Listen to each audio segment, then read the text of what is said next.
Sheikh, if a person takes a shower, is that the same as wudu? Like take a regular shower every single day? Okay. So, if I understood Sam's question, he's asking, is taking a shower every day the same as taking wudu? The answer is no. Wudu has to be performed in a sequence because there are 6 pillars for wudu. Without one of them, the wudu is invalid.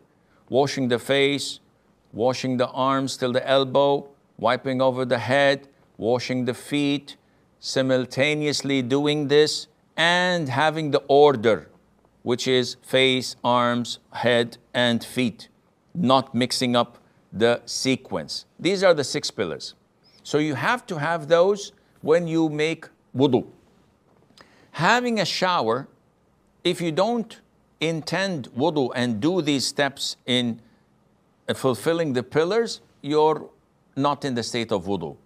Except, and this is an exception which you have to pay attention to, general showers, daily showers, showers for cleaning, showers for going to the Jumu'ah, Friday khutbah, etc. They are all not, wudu is not included unless you specifically follow the procedure. Except when you take a shower with the intention of uplifting a major ritual impurity that you have. So if you had a nightfall, nocturnal emission, or you had intimacy with your spouse and you are in the state of janaba, this is known as major ritual impurity. If you take ghusl to uplift it, so you can be able to pray or to read the Qur'an or to enter a masjid, wudu is embedded even though you did not follow the procedure and fulfilling the 6 pillars, because it's a minor ritual impurity that is embedded in the bigger picture. Like if I come to the masjid to pray dhuhr and I find that the congregation has started. Now I remember the Prophet saying, alayhi salatu wasalam, do not sit if you enter a masjid until you pray 2 rak'ahs.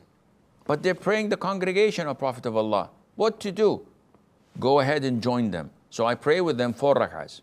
The Imam concludes his prayer, Assalamu alaikum wa rahmatullah, Assalamu alaikum wa rahmatullah. Now I think to myself, should I stand up and pray 2 rak'ahs tahiyyat al-masjid, greeting of the masjid? The answer is no. These 4 rak'ahs of fard were the bigger picture that included in them the 2 rak'ahs which the Prophet ordered us not to sit until we pray. Likewise, when you have a major ritual impurity and you uplift it with ghusl or a shower, then the wudu is included in it, and Allah knows best.